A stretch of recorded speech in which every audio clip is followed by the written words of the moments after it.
Hello and welcome back to my channel. My name is Chana and this is Jar of Fireflies. Here I make videos all about my life as an Orthodox Jewish homeschooling mother of 3. And today I'm going to be answering more of your questions. Okay, so I answered a bunch of questions in my last video and now we're going to answer a bunch more. I've got about another 50 or so questions here and we're just going to see how far I get. All right, so let's just dive right in. First question that I wanted to get back to from the last video is, what is my kid's favorite holiday and why? Okay, so I had 2 of my kids available this morning, so I went and asked them. My oldest said that his favorite holiday was Purim, and that is because he sometimes gets bubble gum. I don't buy my kids gum. So I guess they've gotten gum on Purim, so that makes that his favorite holiday. And I asked my youngest son, and he said that his favorite holiday was Shabbat. He didn't really have so much of a reason why, but he only just turned 4, so that makes sense. But hey, I think that's super awesome that Shabbat is his favorite holiday. Okay, next question. How did you choose your children's names? Is there a tradition you follow, or do you torture yourself for 9 months trying to come up with something?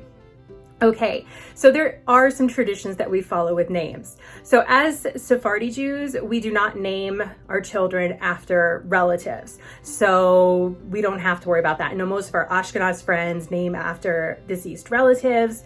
So they kind of already know their kids' names until they get through that list, and then they can name whatever they want. For us, we just name whatever we want. Now, we don't discuss names, we don't really look at names until the baby is born. So I would go through my whole pregnancy not really knowing what their names were. Now, okay, for me, I'm a little bit too American, I guess. I was not raised this way, so I do look at names, and I end up going through every pregnancy being so sure that my kids are named whatever.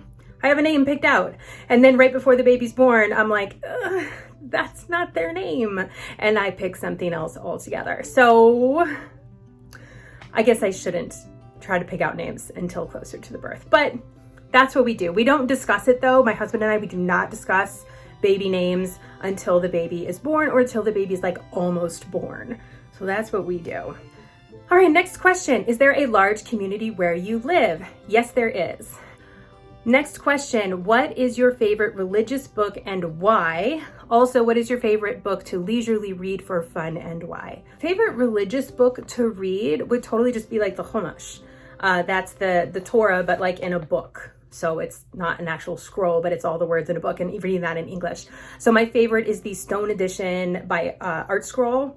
And it's a really good edition. It has the Hebrew and English right there and this amazing commentary along with it on every page. So I feel like I get a really solid understanding of each week's Torah portion when I'm looking through there. And I also get some really great insights to share with my kids and things like that. So that's my favorite like religious book to read. Another really good one that I'm enjoying is Ohel Rachel. I have been studying that book for 10 years, I guess my entire marriage. I'm always going back and studying that or listening to classes on that and things like that. It's a really good book.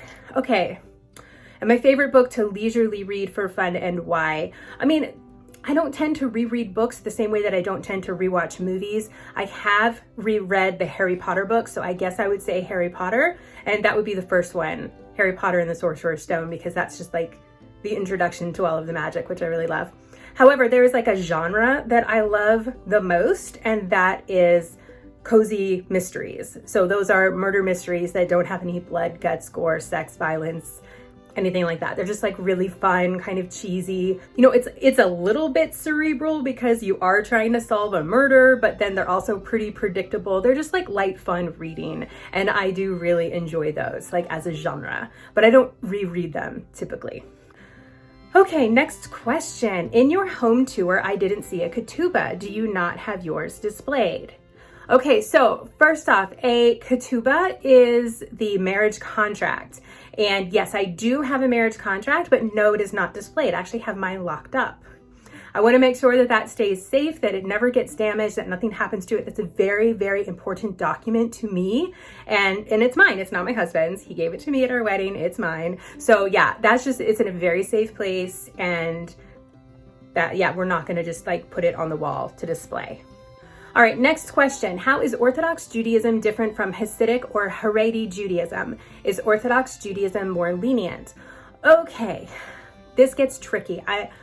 So Hasidic Jews are Orthodox Jews. Haredi Jews are Orthodox Jews. I am also an Orthodox Jew. See, they're just like different traditions, I guess, different kinds of Orthodox Judaism. Orthodox Judaism is very diverse. So I am an Orthodox Jew. I really have trouble putting myself into a category, and I would say that my community is really more yeshivish, and I guess if that's the right category, but I don't really fit into that yeshivish mold.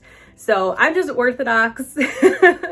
But I guess in certain other like Haredi or Hasidic Judaism, they might have certain ways that they dress or certain other traditions or stringencies that they maybe take on that I don't. I don't really know all the details. I don't feel like I'm the right person to ask that question. I'd have to do some more research. I have gotten that question a lot, so I may in the future do some more research on that and make a video on that. But for now, that's the best answer I can give, is that we're all Orthodox. There's just different kinds of Orthodox. Okay, next question. We don't see you going out alone without kids or just with your husband. Does that happen? Yes, it does. But I'll tell you what, it doesn't happen super often. Well, okay, first of all, if I'm going out alone, I'm probably not bringing my camera. If I'm going on a date with my husband, I'm definitely not bringing my camera. And in general, we like to be around our kids. We really love our kids, and we prefer to do things as a family than just as a couple or by ourselves. So that's why you probably don't see us going out a lot without our kids or with just my husband and I. My husband and I's favorite date is just to kind of sit here in my study or somewhere else in the house, like on the front patio or something, and just hang out and talk and relax, you know, just have a beverage, whatever, just kind of chill and just have really good conversations. And we can do that at home just as easily as we can going out and paying a bunch of money at a restaurant and hiring a babysitter and all that stuff. So we would just rather be at home and just hanging out and kind of doing it like that. So yeah, and again, we really like our kids. So we like to bring our kids with us. Like, we're not gonna go on vacation without our kids. That to us would not be a good time. That would not be fun. We want to go on vacation with our kids. So that's just us. That's not everybody, but that's how we roll. Okay, next question. When you are alone with your husband, do you style your real hair? No. No, I don't. My hair doesn't really style much anyways, but yeah, no. All right, next question. I always believed children are Jewish because their mother was born Jewish. How does this work with you being a convert? Okay, as long as the mother is Jewish, then the children are Jewish. If the children are born after the mother is Jewish. So whether she was born Jewish or whether she had a conversion, as long as she is Jewish at the time of the children's birth, then the children are Jewish. So my kids are completely, totally 100% born Jewish because I was already Jewish. My conversion was complete before I had children. So yeah, you don't have to be born Jewish to have Jewish children. You just have to be Jewish when you have your children. And yes, it is matrilineal. The Judaism goes, according to Jewish law, Judaism goes through the mother. So my husband being Jewish has nothing to do with it. My kids think that's fun. Okay, next question. Not sure if you've already answered this, but how long did the entire converting process take in total? So this one is a little bit tricky because I started out with my Reform conversion in my early 20s and I didn't do my Orthodox conversion until my late 20s, early 30s. So like total, like, I don't know, probably 7 years, because it was like this whole big journey. But like the Orthodox conversion itself took a little over a year, like maybe like a year and a half, I guess. I mean, like I don't know when to say I started that, because I had already become very religious before I started that actual conversion process, but they did want me to go through a whole year of like holidays and things like that. So yeah, it took a little bit over a year. Next question. I understand that you can't turn lights on and off or use the stove and dishwasher on Shabbat, but what about the furnace? Okay, so I assume you mean the heater. In America, we call it the heater usually. I don't know. I've never called it a furnace, but that's just me. If you're in America and you call it a furnace, let me know. I'm so curious. I love words in different parts of the country. Anyways, yes, I can use the heater and the air conditioner. We have both in Texas, super important. I can use both of those on Shabbat. I can't adjust it, but I can have it on. In the same way that I can turn on my dining room light and just leave it on all Shabbat, I can set my air conditioner or my heater to whatever, 72 degrees, and leave it there all of Shabbat, and it will click on and off as it needs to, but I'm not causing it to do that because I've just turned it on and it's doing its thing. So that's totally fine. But again, I cannot adjust it over Shabbat. So I wouldn't be able to go and change the temperature if I felt like it was too hot or too cold, or I wanted to turn it off or anything like that. Okay, next question. Do you see many men and women converting? Do you ever help women in the process?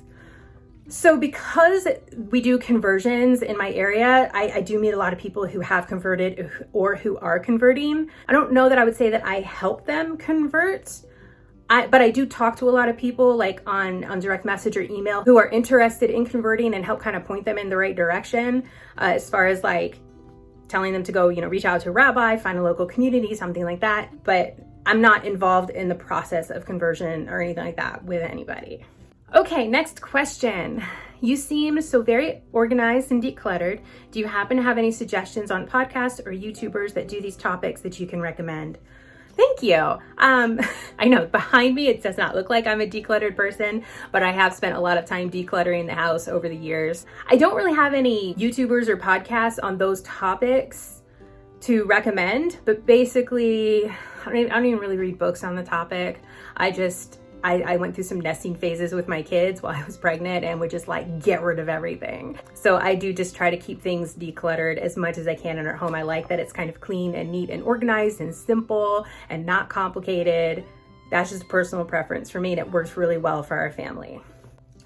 Okay, the next question. Can I know the scientific reason behind not mixing meat with dairy products? Thank you. I did search internet for this, but I couldn't get the exact answer. Okay, you probably couldn't get the exact answer because that's not why we do it. We don't keep kosher or any other thing that we do because scientifically that's what we should do. We do it because Hashem said, because God said, because it's in the Torah, and that's what we're supposed to do as Jewish people. So has nothing to do with health. That said, fun fact, there are some really cool science that goes along with Jewish law that has nothing to do with Jewish law. Like it's not, we don't do these things because the science actually kind of backs it up. We do it again because God said so, and that is why that is the end of the story. But like there are some really cool science behind things like a circumcision on the 8th day. So like days 1 through 7 of a child's life, their blood clotting, it's not 100%. It's less than 100%. So to do surgery on a baby before that 8 days or any kind of procedure like that, their blood clotting is not going to be 100%. After at 9 days and on, that blood clotting is at 100%. Day 8, it's more than 100%. So that's like the ideal day to do any procedure on a baby. So when do we do the circumcision? On the 8th day. Is it because of that cool science thing? Not at all. It's because God said so, and that's amazing. But then it's just neat to see the way that like God sets up the world so that everything is perfect. So back to your kosher question about not mixing meat and dairy. I don't have anything to back this up, but I have heard that meat and dairy use competing stomach acids when you're digesting that food. So to have both of those in your stomach at once could give you a tummy ache. I don't know if that's true. That's just something that I've heard along the road, but I don't know where to source that. So I just thought that was cool. But again, we do these things because God said, not because science thinks it's the best thing. Okay, next question. Is it harder to live in a cold weather climate with Shabbat and things like that? No, it's not, because again, we can still use the heater and things like that. I guess the only thing that would be harder about living in a colder climate is that you would have to walk to services if you're a man. I don't, because I'm a woman, I'm not required to go. But as a man, like the men would have to walk to services, and if they're having to like walk in the ice and the snow, that could be uncomfortable. But I imagine people in cold weather climates have the appropriate clothing for that. Here in Texas, we don't have appropriate clothing for that typically. So we have the heat, we have the extreme heat in the summer, and so that could get a little bit uncomfortable. Of course, walking when it's over 100 degrees outside and you're having to walk a mile to services if you live that far. So yeah, extreme weather climates, we choose where we live. We could live anywhere, and we've chosen a hot weather climate, and that works for us. But again, we can use our heaters and air conditioners and things like that. So once we're inside of a building, we're very comfortable. All right, next question. How do you keep yourself from getting burnt out? That is such a great question. Okay, y'all know I'm a mom, I homeschool, I'm a wife, I have my house to take care of. Like, it's so easy to get burned out. So I have to take care of myself. And I'll just tell my kids or my family, I'm like, hey, y'all need to leave me alone right now. I need like 20 minutes to just be alone and nobody talks to me. And I don't have a problem saying that. And I don't have a problem saying to my kids during the day, like, hey, mommy needs 10 minutes right now. So you guys go watch this video, you know, go play outside or whatever. I need 10 minutes right now so that I can be a good mommy. And I always explain to them, I'm like, I need this so that I can be a good mommy. You know, so I can be patient, so I don't get frustrated. Like, just give me this so that I can recharge my battery and be a good mommy for you. And they totally understand that and they get it. And so they'll run off and play in the backyard or watch a movie or like whatever they need to do so that I can have that little bit to myself. I'm also really good about waking up early in the morning. So I'm awake before my kids are awake. So I get about 1 to 2 hours every morning alone in the morning. As an introvert, that's really important to me that I can kind of recharge my battery alone. So that gives me time to have a quiet breakfast, a hot breakfast if I want it, a time to sit and pray and get that done. That always makes me feel good to start my day like that. If I want to get started on housework, I could. I generally don't. But then I'll have a little bit of time to maybe read a book or play a game on my computer or work on an art project, something for me. So I just make sure, I guess, that I take that time for myself, and that's how I don't get burnt out. And then I make sure that we don't overextend ourselves also. My kids don't do sports. They don't do a whole lot of, like, they're not signed up for a ton of activities. They can each have one, is basically what we do. And right now, only one of my kids is in one activity, and that works out really well for us. And then as a collective group, we all go to another activity once a week, but that's also really for me because I'm hanging out with moms. But that's, yeah, so I make sure we're not overdoing it for ourselves and that I'm taking that time for myself and that my family understands why I need that. Okay, next question. Do my husband and I show love in front of our children? Yes, we do. Not on camera, but yeah. In front of our kids, we have no problem giving a hug or a kiss or anything like that. So my kids, like, part of my job as a parent is to show my children how to be in a healthy relationship. So physical affection is part of being in a healthy relationship. So yeah, it's important to me that my kids see us being affectionate with each other, just like it's important that my kids see us having conversations together. So like all of this is important to me. Next question, what is your favorite family meal to have? Takeout pizza. Takeout pizza. I don't have to cook. I don't have to clean. It's delicious. Everybody's happy. Nobody complains. Takeout pizza for sure. How often do we do that? The last time we did that was like before Passover last year, we got pizza. So we don't really do that very often, ever at all. Okay, next question. How did I cope with my kids' diagnosis of type 1 diabetes and celiac? Did I have support? Oh gosh, how did I cope? That's like a whole thing. You know, I think one of the things that really helped me is that I had read an article not too long before my son's diagnosis that was all about pain and growth and how everything from God is good, even things that we don't see as good, that's the unrevealed good. And that's something that I talk about all the time. I've talked about it in another video. It really stuck with me. It really resonated with me. And then when I got this diagnosis, I was like, okay, so it's good. Somehow this is good, you know? And even though I couldn't see it then, and I maybe still don't see it now, there are some good things that I could see, but like, I don't know. It is what it is, basically. But yeah, that particular thing really, really helped me out a lot going into that, to already have that knowledge like fresh in my brain. And then, did I have support in general? So support in general, yes, there's a really good diabetes community here in my area. There were some amazing moms who reached out to me to talk to me, who I became friends with, who I'm still friends with. And we have yearly conferences, and there's a really supportive community here. So that's really great. Next question, do I genuinely believe in every single Orthodox protocol I subscribe to? Yeah. Yes, simple answer. Yes, I believe it all 100%. I picked this because I believe it.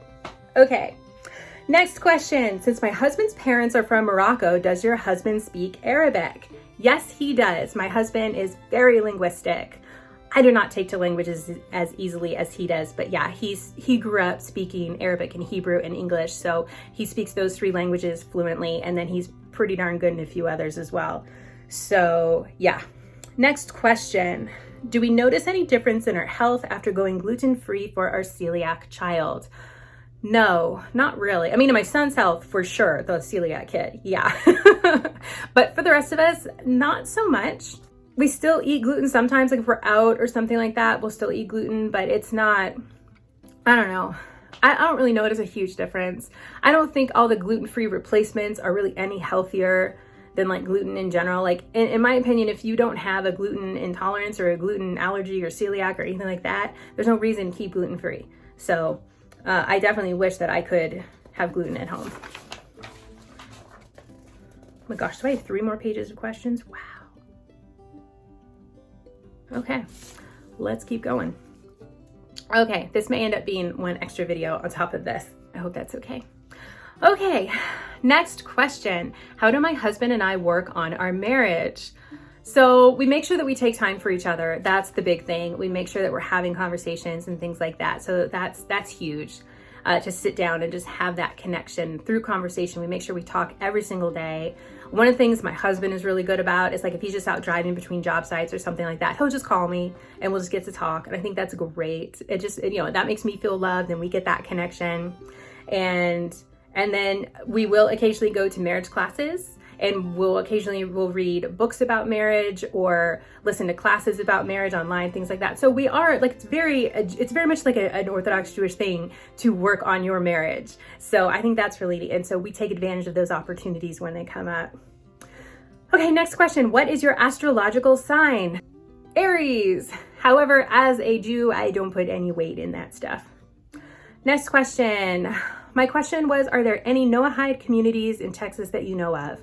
I'm not sure. Honestly, that's not something that I've really looked into, probably, but I don't know. I don't know of any personally. Okay, next question. I'm thinking about homeschooling my kids. I'm not very confident about how to teach them tefillah. Tefillah is a praying. I was wondering what you do to teach them to pray. Also, okay, so we'll stop there and then we'll go to the next. So I start when they are young, and they'll start with like my youngest right now, like he washes hands and he says Modani. And then my next oldest, like she'll wash hands, she'll say Modani, and she does also the bathroom blessing. And then my older son, like he's doing much more because he's in 3rd grade. So we just add more on all the time. So my daughter's about to add on one more prayer. She's gonna add on her morning blessings. So it kind of depends on where they are, like maturity level and reading level, what they can add on and kind of where they're at. So that's what I do for that. And then as they're learning these prayers, we're sitting down and we're also talking about them. Like, you know, hey, this is what this means. And this is why we say this. And this is why this is important. This is where this comes from. So kind of all of that together just sort of naturally happens. All right, so the next part of that was also, I know you said that a rabbi comes to tutor your son. I was wondering whether you looked into online Jewish schools, and if yes, what did you think about them? I did look into online Jewish schools. That was not something that I felt would be a good fit for our family. When I knew that I wanted to homeschool, I knew that I wanted to be the one responsible for my kids' education and not have them go to a school. And if they're going to an online school, to me, that's no different than sending them away to school. They're just here at home learning from somebody else with someone else's curriculum and things like that. I wanted to be the one who was teaching them at their pace, at their level, with their interests. And that's not something that is attainable through an online school. So that was not a good fit for our family. Okay, next question. I was wondering if you ever host non-Jewish guests on Shabbat, like your parents, for example. Yes, I do. If so, what aspects of it do they participate in? Would they be doing the washing of the hands and not talking before eating the bread, for example? That's up to them. Typically, no. Typically, a non-Jewish guest will just be there to participate in the meal, in the conversation, and things like that, and not in like the ritual aspects so much. Unless they're interested, of course, they're more than welcome to. Next part of that, how would you go about introducing someone to those acts who has no experience with Jewish religious celebrations? So if somebody was interested in learning about those sorts of things, then I would just invite them over and show them. And if they want to participate, they can. Would you be telling people beforehand what they're expected to do and how, or are there no expectations for guests except to enjoy your food and company as if it was an ordinary dinner?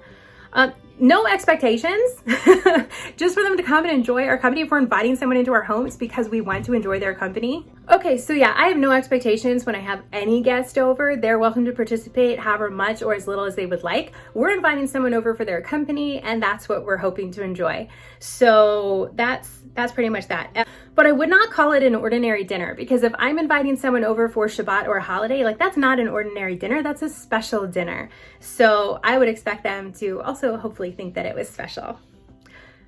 Okay, next question. What is your favorite thing about the Jewish community? My favorite thing about the Jewish community is that we're all here for each other, that it really is a community. You know, I used to hear about these like intentional communities where people build these communities where they're going to help each other out and eat meals together and all kind of things like that. We already have that. Like as Orthodox Jews, we've already built that. That's part of us. We all live in the same neighborhood. We have communal meals. We have communal celebrations. We pull together and help if someone's sick or in the hospital or having a baby, or if someone's going through a death in the family or a hard time financially. Like we're there for each other, and that's a beautiful and amazing thing that I've just never seen anywhere else. The next part of that is, what is my favorite thing with Shabbat? So with Shabbat, it's spending that time with my family and friends and just having this day of rest where I'm not touching my phone. I'm not thinking about the phone. I'm not thinking about work. I'm not thinking about world events in the news or a podcast or anything. It's just relaxing and just being present and all of that. Like that's such a beautiful thing on Shabbat, 100%. Next question. You did say something in one video, but I have forgotten it. How are the bagpipe chanter lessons going? Okay, so I ended up getting sick for a few weeks, so I didn't practice the chanter, and I'm about to hopefully get started on that again. But I'm just kind of working on my scales right now and trying to make the sounds right, but I think it's going pretty well. My son is doing it along with me, and he's really enjoying it. We're both really enjoying it a lot. So we'll see how far we get with that. Okay, next question. Are Jewish men or women allowed to enlist in the military? Yes, they are. I have met people over the years that have been in the Air Force or the Army or different branches of the American military. Obviously, there's lots of Jews in the Israeli Defense Forces, the IDF in Israel. That's totally a thing. But yes, even in America, there are Orthodox Jews who do serve in our US military, and I think it's super rad. So yeah, totally allowed, and it happens. Next question. And this will probably be the last question for this video, and then we'll do one more after this. Maybe not my next one. I don't know. We'll see when we do it, but we'll do it. Okay. This question is, aren't you afraid that a Thanksgiving celebration with all its traditional foods will imprint Christian values on your children? This is such a fascinating question.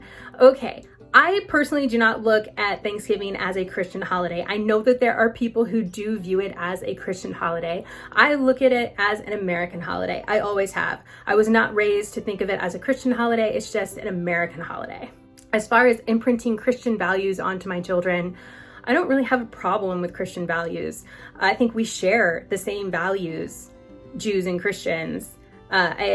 Values is different than religion. Values is different than beliefs. Being thankful for what we have, I think, is a great thing. And if we can have a holiday or a celebration where we are thankful for what we have, or where we're just enjoying traditional foods, I don't think that has anything to do with my children becoming Christian. So yeah, I don't at all obviously have a problem with Thanksgiving. You'll see how excited I get about Thanksgiving every year. But yeah, I don't see it as a Christian holiday, and I don't have a problem with Christian values. I think they're great. Just like I think Jewish values are also great.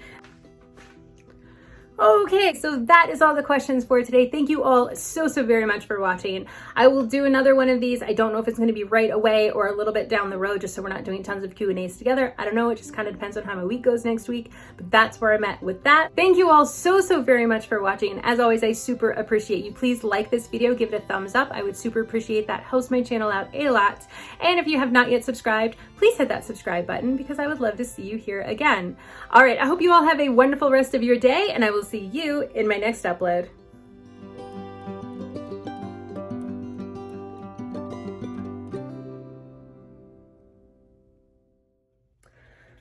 Okay, next question. Do I enjoy their company? Hey, I'll be out in just a minute, okay? Oh, okay. I don't really know what else to say about that.